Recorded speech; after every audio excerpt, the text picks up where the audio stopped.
Hello all. तो आज के लेक्चर में हम लोग हमारे सोशियोलॉजी का एक बहुत ही इंपॉर्टेंट टॉपिक डिस्कस करेंगे, that is objectivity and subjectivity. अगर मैं ऑब्जेक्टिविटी और सब्जेक्टिविटी की बात करूंगा तो हम लोगों ने जब थिंकर्स के बारे में डिस्कस किया था तब भी हम लोगों को इन दो कंसेप्ट से हमने थोड़ी सी अंडरस्टैंडिंग की थी कि what is the meaning of objectivity, what is the meaning of subjectivity. Clear. और इसके साथ साथ मैंने आपको बताया भी था कि किस तरीके से जो थिंकर्स वाले टॉपिक हम लोग कवर कर रहे हैं, यही टॉपिक्स हम लोगों को अलग अलग जो हमारे चैप्टर्स हैं सोशियोलॉजी के उनमें देखने को मिलेंगे। और आज जो हमारा ऑब्जेक्टिविटी एंड सब्जेक्टिविटी है वहां पे भी हम लोग देखेंगे कि अलग अलग सोशियोलॉजिकल थिंकर्स ने किस तरीके से ऑब्जेक्टिविटी और सब्जेक्टिविटी के जो एलिमेंट्स हैं उनको एड्रेस किया। लेकिन इससे पहले हम लोग ऑब्जेक्टिविटी और सब्जेक्टिविटी को डिस्कस करें। दो इंपॉर्टेंट कंसेप्ट याद होगा आप लोगों को। हम लोगों ने वैल्यूज के बारे में डिस्कस किया था कि वैल्यूज का मतलब क्या होता है इन सोशियोलॉजी, और उसके साथ साथ हम लोगों ने फैक्ट्स के बारे में भी डिस्कस किया था कि what is the meaning of fact. तो याद होगा आप लोगों को फैक्ट का मतलब क्या होता है, जब कोई भी चीज अपने आप को बार बार रिपीट करे, जहां पे किसी भी तरह की बायसनेस हम लोगों को, या जिसको प्रोड्यूस करते हुए, जिसको समझते हुए, जिसके ऊपर थ्योरी बिल्ड करते हुए हम लोगों की किसी भी तरह की बायसनेस ना हो, किसी भी तरह का प्रेजुडिस ना हो, यानी कि पहले से ही हमें लगे कि यार ये चीज जो है वो ऐसे ही होगी, है स्पेसिफिक एरिया के जो लोग हैं वो अच्छे नहीं हैं या बहुत अच्छे हैं। क्लियर। उस स्पेसिफिक इंफॉर्मेशन को हम लोग क्या कह देते हैं, दैट इज फैक्ट। आसान भाषा में जो फैक्ट है वो कंप्लीटली साइंटिफिक होती है,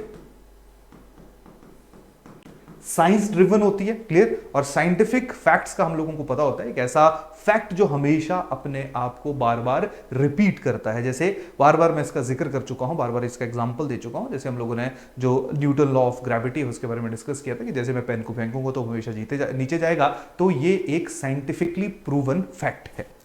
लेकिन उसके साथ साथ हम लोगों ने देखा कि जो सोसाइटी या सोशियोलॉजी जहां पे इंडिविजुअल्स इन्वॉल्व रहते हैं, वहां पे फैक्ट्स को एस्टेब्लिश करना बहुत ज्यादा मुश्किल रहता है। तो उसी के लिए याद करिए, जब एमिले डर्काइम ने जब सोशल फैक्ट्स का कंसेप्ट दिया था, तो सोशल फैक्ट का मतलब क्या था, उसने कहा था कि जो सोशल फैक्ट है उनको किसी इमोशंस की तरह ना पढ़ा जाए। सोशल फैक्ट जो है उनको एक थिंग की तरह पढ़ा जाए, एक वस्तुओं की तरह पढ़ा जाए, एक चीज की तरह पढ़ा जाए जिसके ना कोई इमोशंस है ना कोई वैल्यू है। तो कहीं ना कहीं जो हमारे सोशियोलॉजिकल थिंकर्स हैं वो भी सोसाइटी के अंदर या सोशियोलॉजी के अंदर जो हैं वो फैक्ट्स को एस्टेब्लिश करने की कोशिश करते हैं। क्लियर। तो फैक्ट्स जो है वो क्या है, अनबायस्ड हैं, विदाउट एनी प्रीजुडिस हैं, और उसके साथ साथ किसी तरह की इमोशंस, किसी तरह के सेंटिमेंट्स, किसी तरह की बायसनेस जो है वो हम लोगों को वहां पे देखने को नहीं मिलती है। ऑन कॉन्ट्ररी अगर मैं वैल्यूज की बात करूंगा तो जो वैल्यूज हैं ये बायस्ड रहती हैं, यानी कि वैल्यू जो है वो इंडिविजुअल बेसिस के ऊपर, जैसे फॉर एग्जांपल हो सकता है कि कोई एक इंडिविजुअल नॉन वेजिटेरियन खाना खा रहा है तो मेरे को वो अच्छा लगे, हो सकता है वो मेरे को अच्छा ना लगे, क्योंकि वो लोग जो थोड़ा वेजिटेरियन कल्चर के अंदर रहते हैं वो नॉन वेजिटेरियन लोगों को ज्यादा पसंद नहीं करते हैं, एंड वाइस वर्सा। या नॉन वेजिटेरियन वाले को लगे कि यार ये वेजिटेरियन जो है वो जीवित कैसे रह रहा है, क्योंकि उसने कभी सोचा ही नहीं है कि वेज के जरिए भी कोई इंसान जो है वो जीवित रह सकता है। तो ये वैल्यूज हैं जहां पे कि कोई एक इंडिविजुअल जो उसकी ईटिंग हैबिट्स हैं, जो उसके फूड पैटर्न है, उनको अच्छा बोलेगा या बुरा बोलेगा। चाइना में अगर आप लोग जाओगे तो वहां पे हर तरह की चीज जो है उसको कंज्यूम किया जाता है जो दुनिया के किसी भी कोने में हमें खाने को या लोगों को कंज्यूम करते हुए हम लोग नहीं देखते हैं। वहां पे बैट्स को कंज्यूम किया जाता है, वहां पे जो हमारे मेंढक होते हैं उनको भी कंज्यूम किया जाता है। हर चीज को जो भी वो कंज्यूम कर सकते हैं, जो भी जीवित वस्तु है वहां पे चाइना में उसको कंज्यूम किया जाता है। तो कहीं ना कहीं उनका जो ईटिंग हैबिट है, वो ईटिंग पैटर्न है, वो शायद दूसरी जगह के लोग जो है उसको अप्रिशिएट नहीं करेंगे। तो वो जो उसको अप्रिशिएट नहीं कर रहे हैं वो क्यों नहीं कर रहे हैं, क्योंकि उनकी कुछ पर्सनल बायसनेस है, उनके कुछ पर्सनल इमोशंस हैं, उनके कुछ पर्सनल ओपिनियंस हैं, जिनके बेसिस के ऊपर ईटिंग हैबिट जो है, क्लियर, वेजिटेरियन या नॉन वेजिटेरियन, उसको कोई भी आउटराइटली ये नहीं कह सकता है कि ये बेस्ट है, ये वर्स्ट है, ये सही है, ये गलत है। तो वैल्यूज में हम लोगों को पर्सनल ओपिनियन, पर्सनल बायसनेसेस जो देखने को मिलते हैं, और वैल्यूज के ऊपर बेस्ड कोई भी इंफॉर्मेशन होती है वो एब्सोल्युटली करेक्ट नहीं होती है। जैसे फॉर एग्जांपल अगर मैं इंडिया के रूरल किसी एक बैकवर्ड एरिया में जाऊंगा तो वहाँ पे जिस तरह का जो ड्रेस है या कपड़े, हो सकता है शहरी क्षेत्र के लोग जो है वो वहाँ पे जाएं और उस तरह के कपड़े डालें, तो गांव के लोग जो है वो उसको एक्सेप्ट नहीं करेंगे, लेकिन शहरों में उसी तरह के कपड़े डालना जो है वो बहुत ज़्यादा एक्सेप्टेड होगा। तो किसका डिफरेंस आ गया? वैल्यू का डिफरेंस आ गया। क्लियर? वैल्यूज जो है इंडिविजुअल टू इंडिविजुअल वेरी करते हैं। सिमिलरली मान लीजिए मैं एक पिज्ज़ा लेके आता हूँ, एक आपको देता हूँ, एक मैं खुद खाता हूँ, एक तीसरे इंसान को देता हूँ, चौथे इंसान को देता हूँ। तो वहां पे क्या होगा कि एक बोलेगा कि जी मेरे को अच्छा नहीं लगा, दूसरा बोलेगा जी बहुत ज़्यादा टेस्टी था, तीसरा बोलेगा अच्छा ठीक तो था लेकिन चिल्ली जो है, मिर्च जो है वो बहुत ज़्यादा थी। तो आसान भाषा में एक ही जो थिंग है, एक ही जो खाने की चीज़ है, उसके ऊपर तीन अलग अलग तरह के जो लोग हैं उन्होंने डिफरेंट डिफरेंट तरह से जो है वो रिएक्शन दिया। तो जो रिएक्शन उनका आया वो किसके बेसिस के ऊपर आया? वो वैल्यूज के बेसिस के ऊपर आया। और हम लोगों ने जब अलग अलग थिंकर्स के बारे में डिस्कस किया था तो याद करिए, जो कार्ल मार्क्स था उसने क्या कहा था? उसने कहा था कि जो सोसाइटी है वो सारी की सारी किसके ऊपर बेस्ड है? वो कन्फ्लिक्ट के ऊपर बेस्ड है। क्लियर? कि जो समाज है वहां पे कन्फ्लिक्ट हम लोगों को देखने को मिलेगा। तो जो कार्ल मार्क्स था उसकी कुछ अपनी सोच थी थ्योरी बिल्ड करने के लिए, जहां पे उसने कन्फ्लिक्ट को अपनी थ्योरी बिल्डिंग जो है उसके ऊपर बेस्ड किया। सिमिलरली जो एमिली डर्कहाइम था उसने सोशल फैक्ट जो है उसको अपनी थ्योरी बिल्डिंग के लिए जो है वो यूज किया। तो कहीं ना कहीं जब सोसाइटी या समाज को एमिली डर्कहाइम या कार्ल मार्क्स ने पढ़ा तो दोनों के जो अपने पर्सनल बायसनेस थे, पर्सनल ओपिनियन थे, वो उस थ्योरी बिल्डिंग में हम लोगों को देखने को मिले। इवन दो एमिली डर्कहाइम जो है वो साइंटिफिक स्टडी ऑफ सोशियोलॉजी की बात करता था, लेकिन उसके बावजूद भी हम लोगों ने देखा कि उसका और बाकी सोशियोलॉजिकल थिंकर, जैसे मैं मैक्स वेबर की बात करूंगा तो मैक्स वेबर तो फिर भी वैल्यूज जो मौजूद हैं सोशियोलॉजी के अंदर उसको एंडोर्स किया करता था, लेकिन उसके साथ साथ जैसे कार्ल मार्क्स था जो भी साइंटिफिक स्टडी है, जो अगस्त कॉम्ट था उससे काफी ज्यादा इन्फ्लुएंस था, काफी ज्यादा प्रभावित था, लेकिन फिर भी इन दोनों की थ्योरीज, दोनों ऑलमोस्ट कंटेम्प्रेरी वर्ल्ड में जी रहे थे एक ही समय के ऊपर, जो इनकी थ्योरी थोड़ा सा 10-20 साल का डिफरेंस था उस समय के ऊपर जब इनकी थ्योरी बिल्ड हो रही थी, लेकिन फिर भी हम लोग देखते हैं कि इनके जो बेसिक प्रीमाइस हैं, जिनके बेसिस के ऊपर इनकी थ्योरी बिल्ड हुई है, वो इनकी पर्सनल जो इनके बायसनेस थी या पर्सनल इनके ओपिनियंस थे उनके ऊपर बेस्ड थी। क्लियर? तो हम लोगों को वैल्यूज और फैक्ट्स दोनों के दोनों जो एस्पेक्ट्स हैं वो सोसाइटी की स्टडी करते हुए देखने को मिलते हैं। और आप ऐसा मानिए कि जो आज का हमारा टॉपिक है वो इन्हीं दोनों कंसेप्ट से अपने आप को ओरिजिनेट करता है। यानी कि जब हम लोग ऑब्जेक्टिविटी की बात करते हैं तो ऑब्जेक्टिविटी का मतलब क्या है? Establishment of facts in sociology.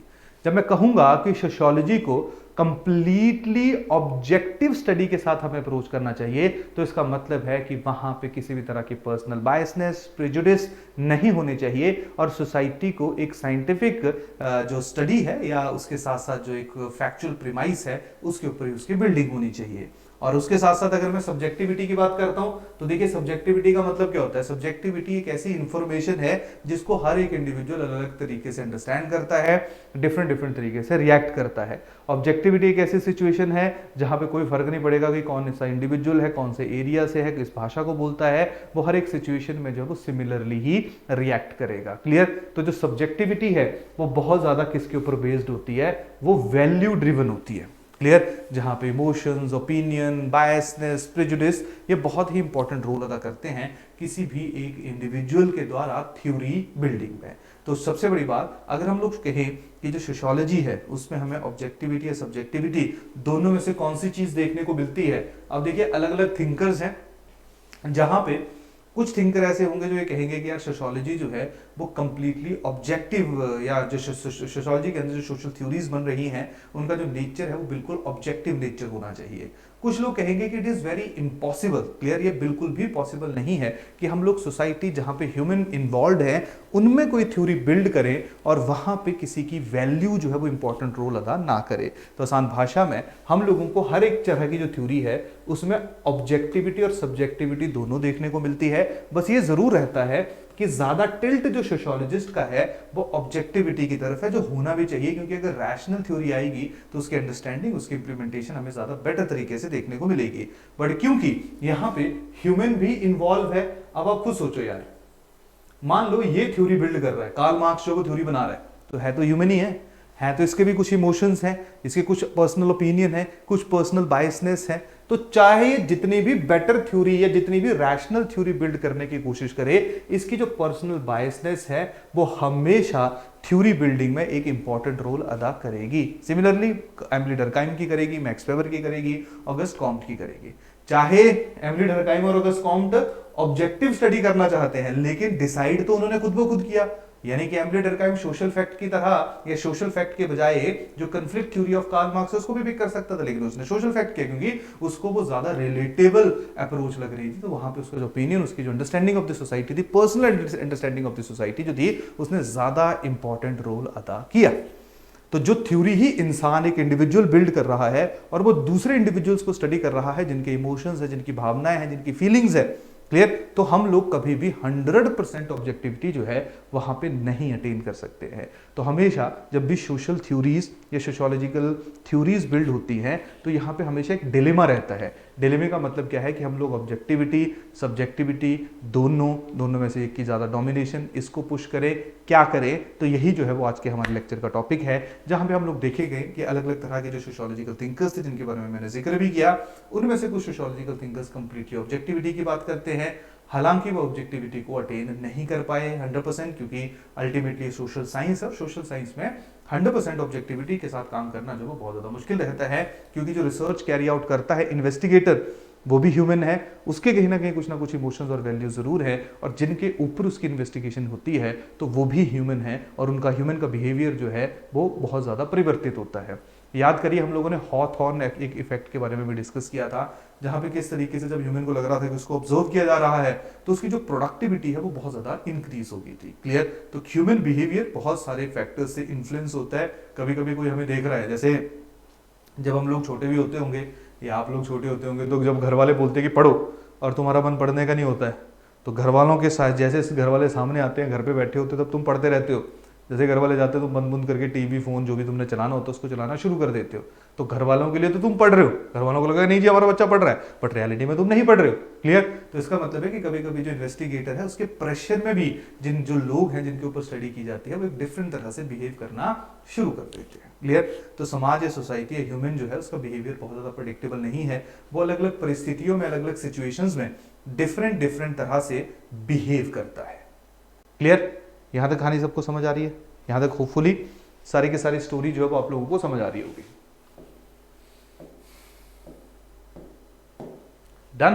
तो चलो एक बार जल्दी से जो है वो ऑब्जेक्टिविटी के बारे में देख लेते हैं। क्लियर? देखिए रॉबर्ट बियर्सडेंट ने क्या कहा, इट डिफाइंस ऑब्जेक्टिविटी एज, इसके accordingly objectivity means that conclusions arrived at as a result of inquiry and investigation are independent of race. Clear? कि जो भी आ रहा है वो ये नहीं देख रहा है कि जैसे बहुत बार रहता है ना कि गोरों को या जो हर एक एरिया के लोग हैं, ऐसा नहीं है, जैसे हिटलर को लगता था कि आर्यन जो है वो ज्यादा सुप्रीम है, तो उसको लगता था कि अगर आर्यन कोई गलत काम भी कर रहा होगा तब भी वो गलत नहीं है, कुछ ना कुछ सोच के कर रहा होगा। सिमिलरली जब अंग्रेज यहाँ पे हमारे देश के ऊपर रूल करने आए तो उनके अकॉर्डिंगली आप लोग जो है वो थोड़े बैकवर्ड हो। क्लियर? आप इसलिए बैकवर्ड हो क्योंकि आपका रंग जो है वो गोरा नहीं है, और अकॉर्डिंग टू ब्रिटिश भगवान ने उनको गोरा इसलिए बनाया है ताकि वो इस रेस को या पूरे की पूरी दुनिया जो है वो उसको इंप्रूव कर सके। तो उनका एक रेशियल प्रेजुडिस था। तो कल को क्या होगा कि अगर हिंदुस्तानी जीरो भी दे देगा, है ना, इन्फिनिटी भी दे देगा, तब भी वो अंग्रेज एक्सेप्ट नहीं करेंगे, उनको लगेगा यार हमने दी होगी, या शायद जीरो या इन्फिनिटी की कोई बहुत ज्यादा रेलेवेंस नहीं होगी। तो बहुत बार थ्योरी बिल्ड करते हुए जो रेशियल प्रेजुडिस है, क्लियर, कलर है, क्रीड है, occupation, nationality, religion, moral preference, political predisposition, ठीक है, ये सारे के सारे जो है जो कि इन्वेस्टिगेटर जो कि इन्वेस्टिगेट कर रहा है समाज को या सोसाइटी को, ये बहुत ही इंपॉर्टेंट रोल अदा करते हैं। तो ऑब्जेक्टिविटी एक ऐसी कंक्लूजन है, एक ऐसी सोशल थ्योरी का कंक्लूजन है जहां पे हम लोगों को race, colour, creed, occupation, nationality, religion, moral preference, political predisposition, इस तरह के कोई भी एंगल थ्योरी बिल्डिंग में नहीं देखने को मिलते हैं। यानी कि जो इंसान है या ह्यूमन है वो कोशिश करता है without any biasness, without any prejudice अपनी थ्योरी को बिल्ड करने के लिए। तो देखो objectivity refers to ability to जज फेयरली विदाउट बायस और एक्सटर्नल इन्फ्लुएंस, यानी कि जो सही चीज है, जो भी आपका थ्योरिस्ट होगा वो उसी के ऊपर अपनी थ्योरी को जो है वो बिल्ड करेगा। तो अगर मैं ऑब्जेक्टिविटी के इंपॉर्टेंट फीचर्स की बात करूंगा तो पहला फीचर क्या आ गया, अनबाइज्ड फैक्ट्स आ गए, क्लियर।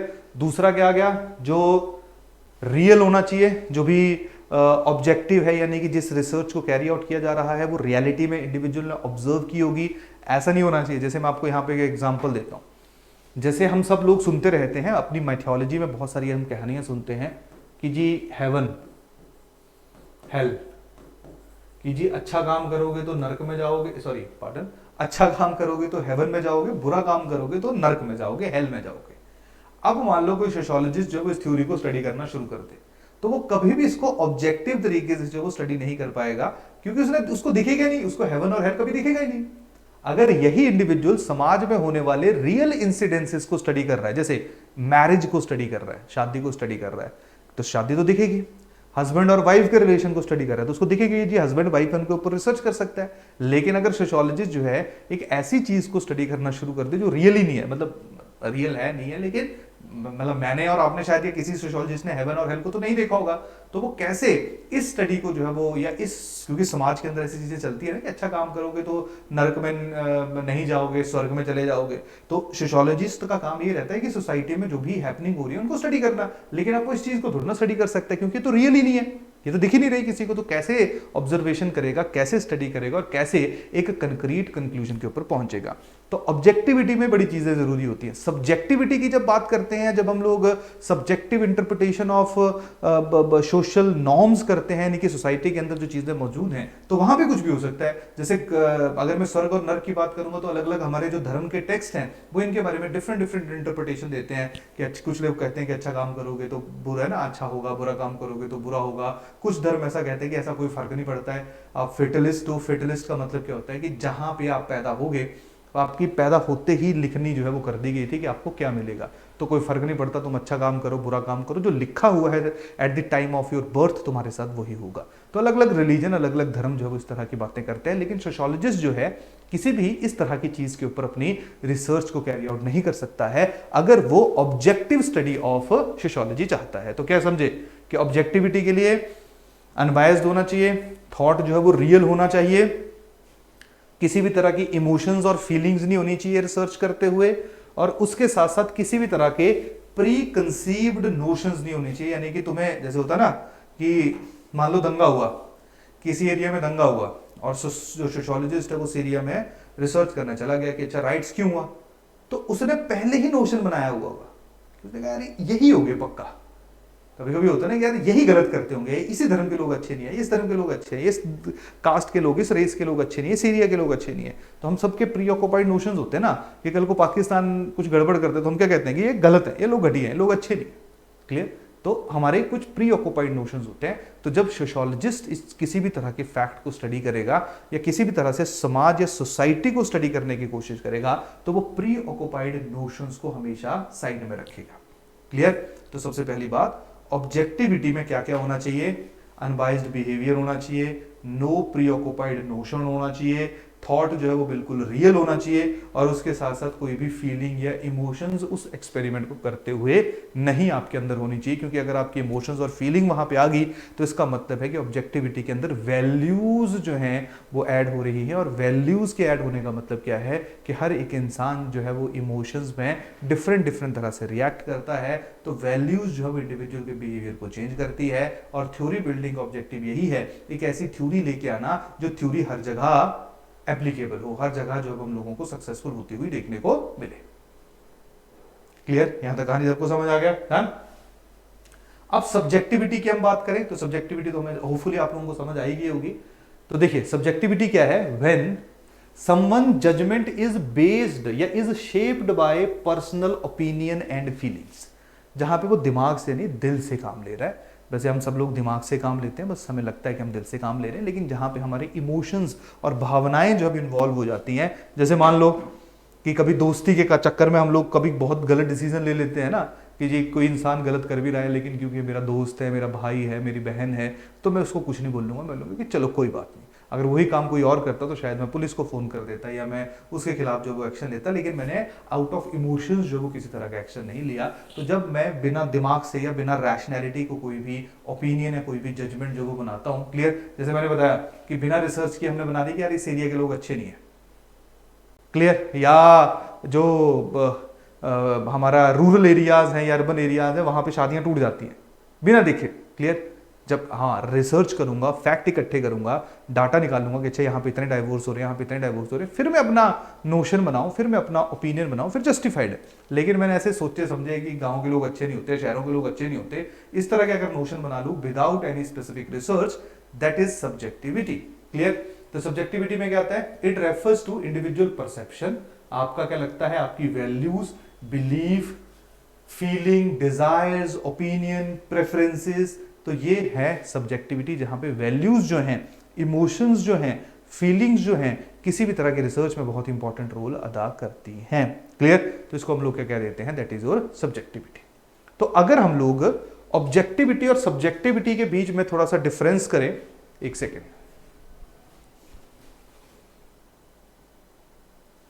अगर हम लोग ऑब्जेक्टिविटी और सब्जेक्टिविटी के बीच के डिफरेंस को एक बार अंडरस्टैंड करें तो देखिए, सब्जेक्टिविटी जो है वो माइंड डिपेंडेंट है। माइंड डिपेंडेंट का मतलब क्या होता है कि हर एक इंडिविजुअल डिफरेंट डिफरेंट सिचुएशन में डिफरेंट रिएक्ट करेगा।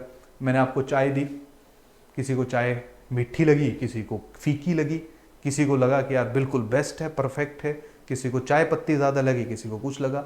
तो सब्जेक्टिविटी, जब भी कोई इवेंट होगा, जैसे एक इवेंट हो रहा है कि चाय दी जा रही है, तो वहां पे हर एक इंसान उस चाय को पसंद नहीं करेगा, किसी को अच्छी लगेगी, किसी को बुरी लगेगी। तो that is your subjectivity. Subjectivity जो है वो माइंड डिपेंडेंट होती है। लेकिन जो ऑब्जेक्टिविटी है, ऑब्जेक्टिविटी जो है वो इंडिपेंडेंट ऑफ माइंड है। इंडिपेंडेंट ऑफ माइंड का मतलब क्या है, इंडिपेंडेंट ऑफ माइंड का मतलब क्या है कि जैसे ये पकड़ा हुआ है मैंने, अब मैं आपको दूं, मैं बोलूं अच्छा पकड़ना यार क्या है, तुमने पकड़ा, तुमने कहा सर ये तो प्लास्टिक है। अब ये मेरे लिए भी प्लास्टिक है, तुम्हारे लिए भी प्लास्टिक है, किसी और के लिए भी प्लास्टिक है। तो ये क्या है, दैट इज ऑब्जेक्टिविटी। ये अब ऐसा नहीं है ना कि मेरा मन कर रहा है यार ये लोहे का है, मेरे मन से कुछ नहीं होता, क्योंकि ये ट्रू है, सही है, दिख रहा है कि that is made up of plastic, clear. तो ये है आपकी ऑब्जेक्टिव। ऑब्जेक्टिविटी का आपके दिमाग, आपकी सोच से कोई लेना देना नहीं है, जो चीज है वो है। अगर ऊपर से गिराऊंगा तो नीचे आएगी, चाहे मेरा मन जितना मर्जी करेगी प्लीज नीचे मत गिरो, लेकिन फिर भी ये नीचे गिरेगी, क्लियर। क्योंकि ये क्या है, that is your objectivity. Objectivity is completely mind independent. Done. Next क्या है, देखिए जो सब्जेक्टिविटी है that is dependent on man's discovery और acceptance and vary according to the culture and vary from person to person, clear. तो subjectivity जो है वो जैसे ही कल्चर चेंज होगा वैसे ही जो सब्जेक्टिविटी है वो चेंज हो जाएगी, क्लियर। जैसे मैं आपको एक चीज बताता हूँ, आप सब लोगों ने जो है वो बियर के बारे में सुना होगा, ठीक है। तो बियर जो है वो अल्कोहलिक ड्रिंक है। तो हमारे यहाँ पे तो बियर को बड़े समय से जो है वो अल्कोहलिक ड्रिंक कंसीडर किया जाता है कि शराब ही है, ठीक है। रशिया में बियर को जो है वो अल्कोहलिक ड्रिंक कंसीडर ही नहीं किया जाता था, उनके लिए तो नॉर्मली वाटर है। अभी उन्होंने कुछ समय पहले उसको जो है वो ड्रिंक करना कंसीडर करना शुरू किया है। तो एक बोतल तो कईयों के लिए बियर है, अल्कोहल है, किसी एक एरिया, किसी एक कल्चर के लिए उसको हम लोग या कोई एक कल्चर जो है वो उसको अल्कोहल नहीं कंसीडर करता है, क्लियर। तो ये हमारा सब्जेक्टिविटी है, जहां पे अलग अलग इंडिविजुअल की different orientation, different pre conceived notion है, जिनके बेसिस के ऊपर जो है वो एक चीज जो है, एक कल्चर उसको डिफरेंट चीज से पुकार रहा है, दूसरा उसको डिफरेंट चीज से पुकार रहा है। लेकिन ऑब्जेक्टिविटी में जो वो ऐसा नहीं हमें देखने को मिलेगा। ऑब्जेक्टिविटी में 2 + 2 = 4 है, चाहे वो इंडिया के अंदर है, चाहे वो यूएसए में है, चाहे वो कनाडा में, 2 + 2 जो है वो 100 नहीं हो जाएगा, क्लियर। तो ऑब्जेक्टिविटी में जब हम लोगों को सेम चीज देखने को मिलती है, जो बार बार अपने आप को रिपीट करती है और वो इंसान की एक्सेप्टेंस के ऊपर नहीं निर्भर होती है, वो ऑलरेडी एस्टेब्लिश्ड फैक्ट होता है जो हर जगह अपने आप को बार बार रिपीट करता है, क्लियर। इसके साथ साथ जो सब्जेक्टिविटी है वो इल्यूजन के ऊपर भी आधारित हो सकती है। जैसे मैंने आपको एक एग्जांपल दिया कि क्या है कि आपने सुना कि हेवन और हेल, फिर आपने सोचना शुरू कर दिया अच्छा हेवन क्या होता है, हेल क्या होता है, देखा तो किसी ने नहीं है, that is based on illusion. तो वहां पे आपकी थ्योरी बेस्ड हुई, that is based on illusion. लेकिन ऑब्जेक्टिविटी जो है वो कभी भी इल्यूजन के ऊपर बेस्ड नहीं हो सकती है। ऑब्जेक्टिविटी जो है वो शुड बी रियल, जो रियलिटी में हैपन हो रहा है, जो रियलिटी में चीजें हमें होती हुई देखने को मिल रही है, ऑब्जेक्टिविटी उसी के ही ऊपर आधारित हो सकती है, क्लियर। तीसरी जो है कि जो सब्जेक्टिविटी है वो हर एक इंडिविजुअल की अपनी इंटरप्रिटेशन है। जैसे मैं आपको एक एग्जांपल देता हूं, अफगानिस्तान में, ढंग से सुनना, अफगानिस्तान में 25% वुमेन जो है वो एजुकेटेड है, ठीक है। आज से 10 साल पहले ये 15% हुआ करती थी। तो एक सोशियोलॉजिस्ट थिंकर जो अफगानिस्तान का है उसने बोला यार बहुत बढ़िया हो गया, तो है ना, देखो कितना अच्छा हो गया है, पहले 15% थी आज 25% हो गई। तो एक इंडिविजुअल के अकॉर्डिंगली जो एजुकेशन सिस्टम है या जो एजुकेशन है वुमेन की अफगानिस्तान के अंदर वो बहुत बढ़िया होगी।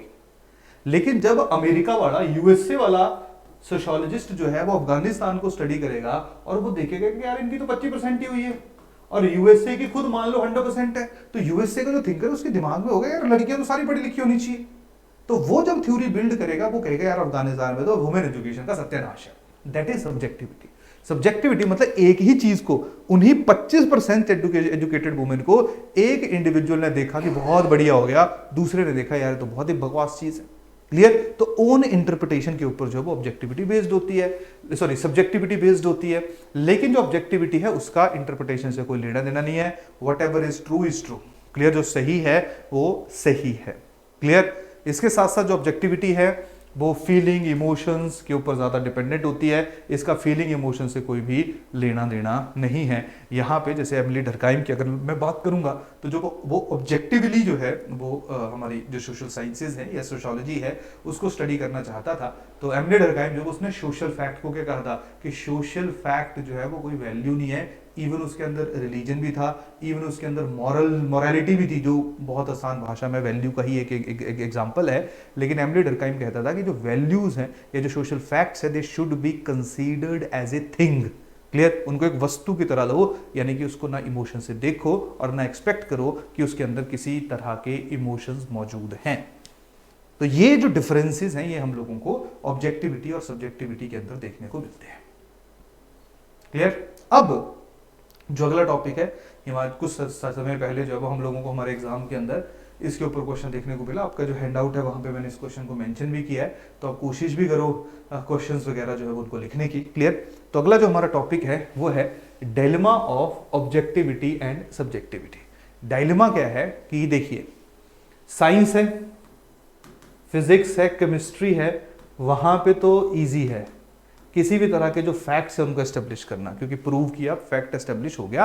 क्योंकि मान लो अगर पत्थर है, उसकी मैंने कंपोनेंट को एक्सट्रैक्ट करना है तो पत्थर ही है वो, उसको मैं लूंगा, उसके जो जो मिनरल्स उसके अंदर मौजूद हैं, जो जो एलिमेंट्स उसके अंदर मौजूद हैं, उन एलिमेंट्स को एक्सट्रैक्ट करूंगा, उनको स्टडी करूंगा, दैट्स इट।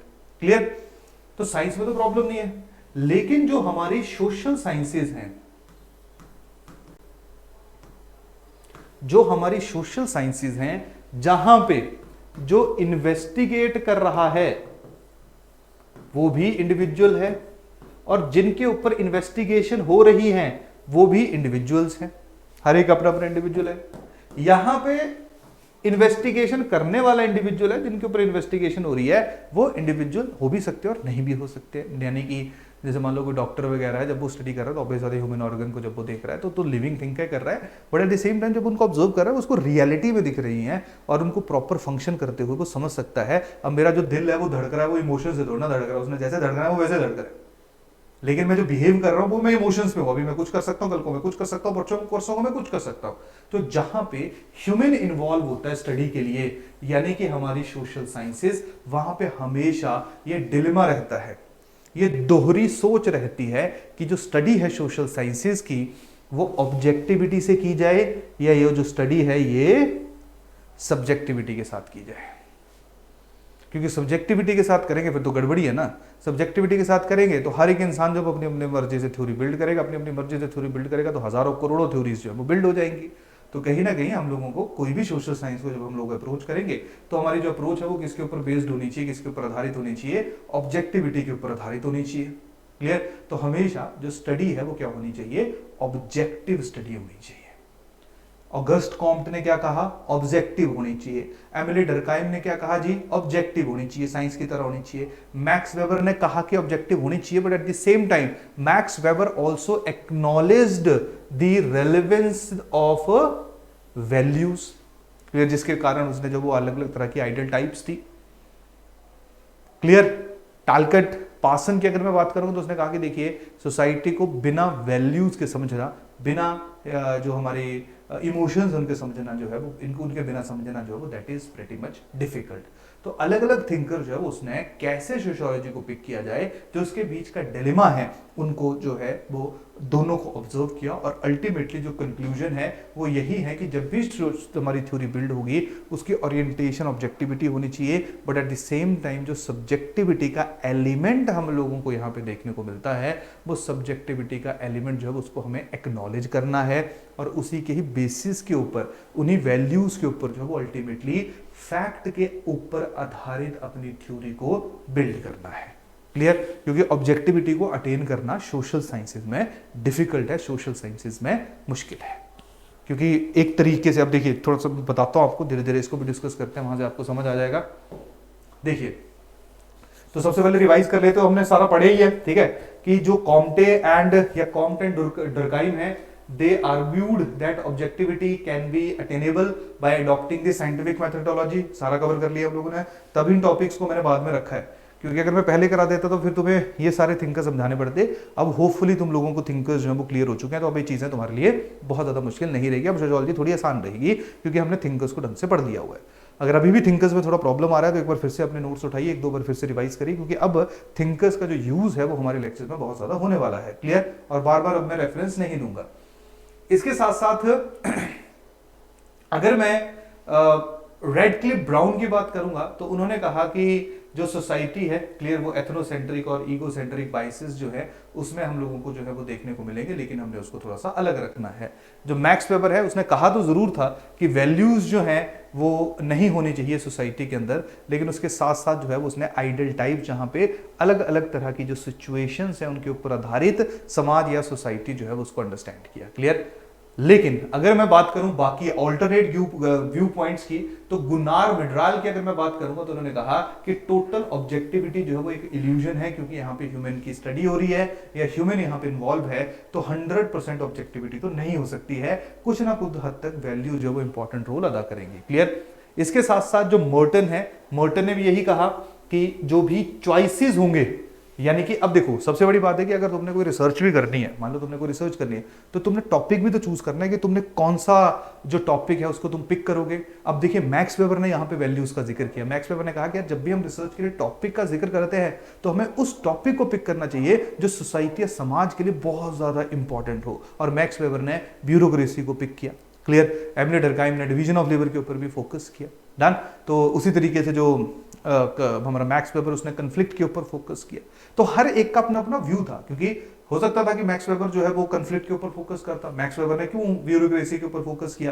क्यों ब्यूरोक्रेसी के ऊपर बाकी लोगों ने ज्यादा फोकस नहीं किया? इवन तो कार्ल मार्क्स ने लिखा है ब्यूरोक्रेसी के ऊपर, लेकिन ज्यादा फोकस जो है वो मैक्स वेबर का हम लोगों को ब्यूरोक्रेसी में देखने को मिलता है, because according to Max Weber bureaucracy was the most important component of society, and as per Max Weber जो सोशियोलॉजिस्ट हैं they should study the most important aspect of society only. तो उसके अकॉर्डिंगली डिफरेंट है, मेरे accordingly different है, पासन के accordingly different है, मर्टन के अकॉर्डिंगली डिफरेंट है। हर एक इंडिविजुअल के अकॉर्डिंगली जो चॉइस ऑफ स्टडी है कि किस टॉपिक को पिक करना है दैट इज कंप्लीटली डिफरेंट। और सोसाइटी, समाज जहां पे इतनी ज्यादा डाइवर्सिटी है, आपको वाइड रेंज ऑफ टॉपिक्स देखने को मिलेंगे, तो वहां पे आप लोगों को एक स्पेसिफिक थ्योरी बिल्ड करना जो है वो थोड़ा सा मुश्किल हो सकता है।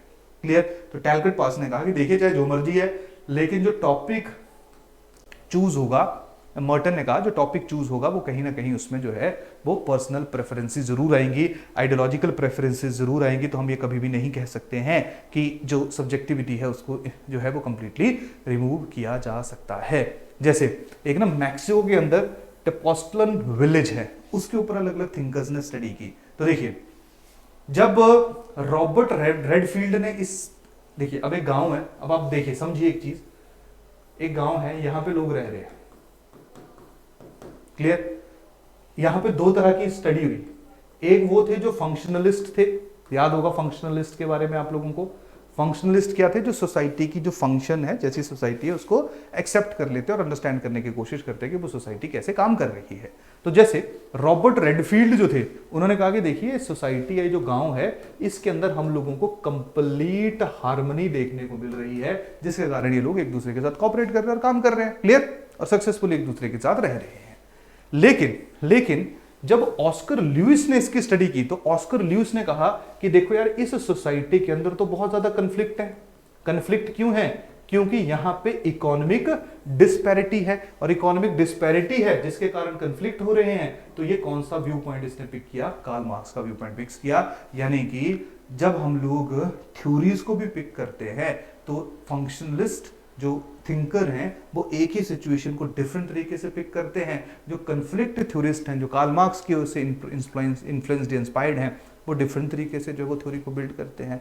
तो कभी भी हम लोग ये नहीं कह सकते हैं कि कंप्लीटली ऑब्जेक्टिविटी हमें मिल सकती है। डिलेमा हमेशा रहेगा कि ऑब्जेक्टिविटी चाहिए कि नहीं चाहिए, but at the same time we have to acknowledge that there is a presence of multiple values within the society.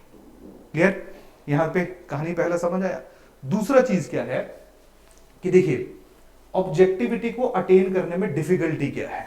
सबसे पहले देखिए, जब भी हम कोई भी थ्योरी बिल्ड करते हैं, ये तो होपफुली आप लोगों को सबको स्टेजेस पता होंगे। पहले क्या होता है? टॉपिक चूज किया जाता है, फिर फैक्ट्स इकट्ठे किए जाते हैं, फिर इंटरप्रिटेशन की जाती है फैक्ट्स की, फिर थ्योरी फॉर्मुलेट होती है, फिर उनको है ना चॉइस ऑफ टेस्टिंग टूल्स की वो थ्योरी जो वो कितनी वैलिड है उसकी वैलिडेशन की जाती है। हर जगह पे जो है, अब देखो, जब टॉपिक चूज हो रहा है तो Max Weber different topic choose कर रहा है, Karl Marx different topic choose कर रहा है, Emile Durkheim different topic choose कर रहा है। तो अगर इतनी ज्यादा ऑब्जेक्टिवली अगर आप सोसाइटी को समझना चाहते तो सबका टॉपिक जो चूज हो रहा है वो सेम होता। यहां पे हर एक इंडिविजुअल ने नो डाउट कोशिश थी कि हम ऑब्जेक्टिवली स्टडी करेंगे, कोशिश थी कि हम साइंटिफिकली स्टडी करेंगे, लेकिन प्रॉब्लम क्या थी कि हर एक की अपनी बायसनेस तो थी ना, अपनी पर्सनल ओपिनियन था। तो जब पर्सनल ओपिनियन थ्योरी की चॉइस को बिल्ड करने में हम लोगों को इन्वॉल्व होता हुआ देखने को मिला, तो हम कैसे कह सकते हैं कि जी ऑब्जेक्टिविटी तो हर एक स्टेज के ऊपर। फैक्ट जब कलेक्ट होंगे, फैक्ट जब इकट्ठे होंगे, तो वहां पे भी सब्जेक्टिविटी होगी, वहां पे भी हर एक इंडिविजुअल जो है उसकी वैल्यूज जो है वो इंपॉर्टेंट रोल प्ले करेगी। क्लियर? जब उन फैक्ट्स को इंटरप्रेट किया जाएगा, तो जब division of labour Karl Marx देखेगा या division of labour Emile Durkheim देखेगा, सेम चॉइस ऑफ टॉपिक है, सेम तरह से जो फैक्ट्स को इकट्ठा किया, लेकिन जब इंटरप्रिटेशन होगी हमारी डिवीजन ऑफ लेबर की, तो कार्ल मार्क्स डिफरेंट थ्योरी देगा और जो एमिले डर्काइम है वो डिफरेंट थ्योरी देगा। क्यों? क्योंकि दोनों के इंटरप्रिटेशन डिफरेंट है। तो अगर इतनी सेम होती तो सेम आ जाता सब कुछ। क्लियर? उसके साथ साथ जब थ्योरीज बनेगी डन, तो कुछ कंफ्लिक्ट थ्योरी बनाएंगे, कुछ फंक्शनलिस्ट थ्योरी बनाएंगे, वहां पे हमें वेरिएशन देखने को मिलेगा।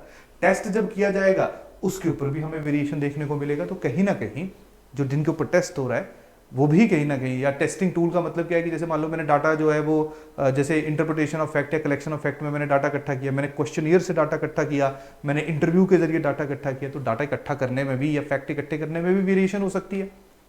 क्लियर? तो हम लोग देखेंगे कि जो थ्योरी बिल्डिंग की हर एक प्रोसेस है, हर एक स्टेज है, वहां पे individual biasness, individual preference, individual opinions जो हैं वो इन्वॉल्व हैं। तो यही कारण है कि ऑब्जेक्टिविटी जो है उसको अटेन करना बहुत ज्यादा डिफिकल्ट है, बहुत ज्यादा मुश्किल है। समझ आ रही कहानी? क्लियर? और ऑब्जेक्टिविटी को जो मेन फैक्टर इन्फ्लुएंस करते हैं वो हमने डिस्कस कर लिया। पर्सनल प्रेजुडिस एंड बायसनेस हैं, वैल्यू जजमेंट है, एथिकल डिलेमा है, what is wrong what is right. ठीक है, मतलब अगर मान लो मेरे धर्म के अकॉर्डिंगली जो वो कोई चीज सही नहीं है, तो चाहे मैं कितने मर्जी रैशनली किसी एक चीज को गलत मानने या सही मानने की कोशिश करूं, जो मेरा रिलीजियस या धर्म का मेरे ऊपर या परिवार का मेरे ऊपर जो इम्पैक्ट है वो कहीं ना कहीं मेरी थ्योरी में भी बिगड़ा, मेरे को उससे बाहर आना थोड़ा सा मुश्किल होगा। और उसके साथ साथ जो सोशल फिनोमिनास हैं, वैसा तो है नहीं, सोसाइटी सिंपल है, सोसाइटी में बहुत कॉम्प्लेक्स फिनोमिनास हमें देखने को मिलते हैं। अब उतनी कॉम्प्लेक्सिटी जो है वो हम लोगों को साइंस में देखने को नहीं मिलती जितनी हमें सोशल साइंस में देखने को मिलती है, क्योंकि यहाँ पे हमने बहुत सारे लोगों का या बहुत सारे लोगों के ऊपर जो वो एक साथ रिसर्च कैरी आउट करनी होती है। तो यही कारण है कि जो कॉम्प्लेक्सिटी ऑफ सोशल फिनोमिनास हैं वो भी बहुत बड़ा रोल प्ले करते हैं, जिसके कारण ऑब्जेक्टिविटी हमें 100% अचीव नहीं हो सकती है। तो ऑब्जेक्टिविटी को नहीं अचीव या ऑब्जेक्टिविटी के पीछे जो रीजंस हैं होपफुली आप सब लोगों को जो है वो पता चल चुके होंगे। लेकिन इसके अलावा कुछ हमारे थिंकर्स हैं, जैसे पोस्ट या नॉन पॉजिटिविस्टिक आइडियाज है, उन्होंने यही कहा कि जो complete objectivity it is neither desirable not achievable. तो समझिए, इस लाइन का मतलब समझिए, ना हमें चाहिए, क्योंकि जब हम ह्यूमन की स्टडी कर रहे हैं तो हमें 100% साइंटिफिक वो चीज़ें नहीं चाहिए, और ना इसको अचीव किया जा सकता है, क्योंकि जब ह्यूमन एलिमेंट इन्वॉल्व है जिसके बिहेवियर में कोई सर्टिनिटी नहीं है, तो 100% ऑब्जेक्टिविटी अचीव करना जो है वो बहुत ज़्यादा मुश्किल है। डिथले ने जो है वो ऑब्जेक्टिविटी को इसलिए जो है वो उसको क्रिटिसाइज किया, उसने कहा कि यार ये सिर्फ एक ही डायमेंशन के ऊपर फोकस करती है और कल्चरल और आइडियोलॉजिकल डायमेंशन जो है वो उनको कंप्लीटली जो है वो इग्नोर कर देती है। एल्विन गोल्डनर की अगर मैं बात करूंगा तो value neutrality is an elusive goal in sociology, यानी कि एक ऐसा गोल जो शायद जो है वो प्राप्त करना बड़ा ज्यादा मुश्किल है। क्यों? क्योंकि हमें मल्टी लेयर्ड ट्रुथ्स जो हैं वो हम लोगों को ऑब्जेक्टिविटी के अंदर या सोशियोलॉजी या सोसाइटी के अंदर देखने को मिलते हैं, और उन मल्टी लेयर्ड ट्रूथ में मल्टीपल व्यू पॉइंट्स है, और उन मल्टीपल व्यू पॉइंट्स को हमें कंसीडर करना पड़ेगा। अगर हम मल्टीपल व्यू पॉइंट्स को कंसीडर करेंगे तो ऑब्जेक्टिविटी के ऊपर पहुंचना जो वो बहुत ज्यादा मुश्किल होगा। और उसके साथ साथ हॉवर्ड बेकर ने कहा कि सोशल साइंसेज नाम तो है, तो आप कैसे इनको सोशल जो वैल्यूज हैं उनसे डिराइव कर सकते हो, जहां पे इंसान को पढ़ा जाएगा वहां पे उसकी जो पर्सनल बायसनेसेस हैं, personal opinion, personal preferences, prejudice, हर चीज जो वो बहुत ही इंपॉर्टेंट रोल अदा करेगी। तो ये सारे फैक्टर जो है वो पिछले के साथ हम लोग डायरेक्टली रिलेट कर सकते हैं। क्लियर? तो ये है हमारा ऑब्जेक्टिविटी और सब्जेक्टिविटी के साथ। लेकिन अभी रिसेंटली जो पोस्ट पॉजिटिविज्म इरा वाले लोग हैं उन्होंने ये कहा कि हम लोग को देखिए 100% ये चीज को आप एक्नॉलेज करिए, कंक्लूजन इसका यही है, कंक्लूजन इसका ये है कि 100% ऑब्जेक्टिविटी को अटेन करना मुश्किल है, लेकिन हम अगर सब्जेक्टिविटी के ऊपर ही ज्यादा फोकस करेंगे तो मल्टीपल थ्योरीज बन जाएंगी और फिर सोशियोलॉजी को एक सब्जेक्ट के रूप में बिल्ड करने का कोई लॉजिक नहीं रह जाएगा। तो हमेशा जो भी सोशियोलॉजिस्ट हैं, सोशियोलॉजी की रिसर्च कर रहे हैं, थ्योरी बिल्ड कर रहे हैं, उनको हमेशा जो है वो ऑब्जेक्टिविटी के ऊपर फोकस करना चाहिए, ऑब्जेक्टिविटी को अटेन करने की कोशिश करनी चाहिए। और उसके लिए दो चीजें बड़ी जरूरी हैं। पहली चीज ट्रूथफुलनेस जरूरी है।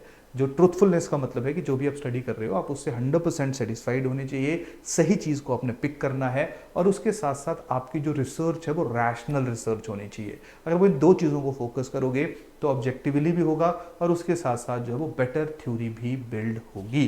तो ऑब्जेक्टिविटी और सब्जेक्टिविटी के जो दो कंसेप्ट थे इंपॉर्टेंट है एग्जाम के लिए, इनके ऊपर होपफुली आपकी पूरी की पूरी अंडरस्टैंडिंग जो है वो बिल्ड होगी।